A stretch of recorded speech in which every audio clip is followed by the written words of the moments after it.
According to dictionary.com, physics is the science that deals with matter, energy, motion, and force. So really, there's physics in practically everything, and a camera can film almost anything and everything. So if we talk about what the camera sees, then I had to go over every concept to figure out tons of formulas, and that would just be impossible. So let's flip this around and talk about what happens inside the camera. This is the physics of a camera. The first part of the camera that light will touch is the lens. The lens is a very important part because without it, light wouldn't be able to be refracted into the camera.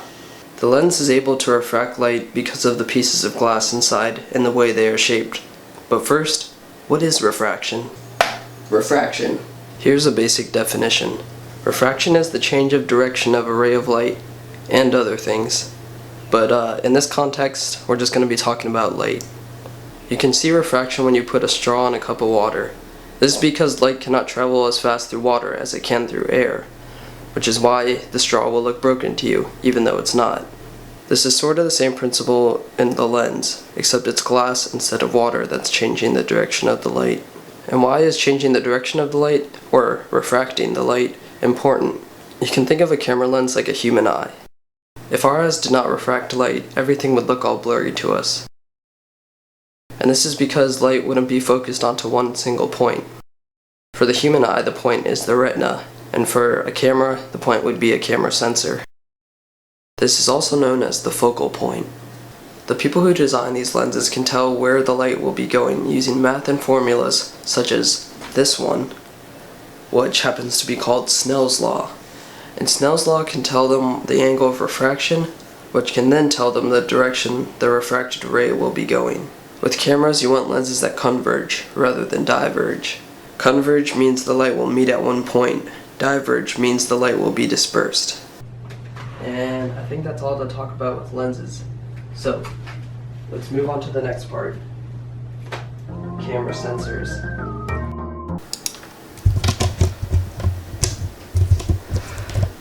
Let's actually talk about something else first. The camera shutter. It makes sense to talk about the shutter first, since that's what light has to go through to reach the sensor. That was the sound of the shutter opening and closing when it took a picture. It also opens and closes like that when filming, just more rapidly and more often. And there's a lot more to say about how the shutter works, but just know that it's what allows light to go into the camera to reach the sensor. So one thing that is key with the shutter is speed. You want to know what speed the shutter will be opening and closing at for multiple reasons. One being to know how much light to let in to reach the sensor. To calculate speed, you have to find the distance the shutter travels and the time it takes for the shutter to open and close. The camera will have already processed this and put it into a different type of information on the camera. There's a lot more you can go into with how the shutter works, but that's basically the physics of it. Alright, back to the camera sensor. The sensor is what captures and processes the light. It's the brain of the camera, and the lens is the eye to that brain. One of the similarities the sensor has with the brain is the ability to flip an image. When light reaches a retina, or in this case a camera sensor, it is upside down. This is because the light rays become inverted. So say the camera is filming this image here. Once the light gets to the sensor, the image will be like that. I can prove this by making something called a camera obscura. This is where all the light is blocked out of a room except for one small circle. That circle would be called a pinhole. It's a little different from a lens, but you can still see that the light rays are inverted. What you see on my wall is actually my neighborhood, just upside down.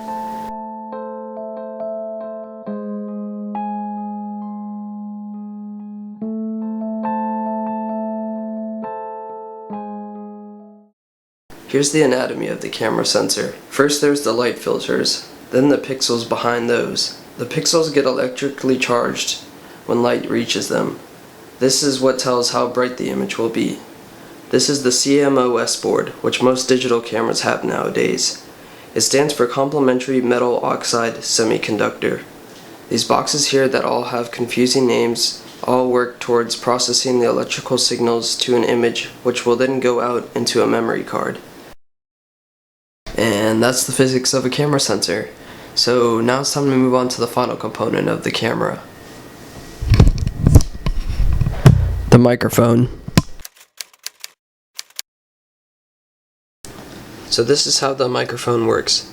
There's a magnet in the back, which touches coils, which touches the diaphragm. And when sound waves hit the diaphragm will vibrate, and that will create an electric current within the coils. That electric current is sent out through the wires up here into the output audio signal, where sound can be recorded. Different waves will have different velocities. The velocity of the wave will depend on the tension, which is represented as T, and the linear density of the string, which is represented as U. Different sounds can be described through loudness and pitch. The loudness of a wave is determined by the wave amplitude, which is how high and low the wave goes. The pitch is determined by the frequency, which is determined by the number of wave cycles per second. Here's what a loud wave would look like, and here's what a not as loud wave would look like. Here's a high pitch wave, and here's a low pitch wave. And that's sound waves. And that is also the end of this video. So thank you guys for watching. This has been the physics of a camera.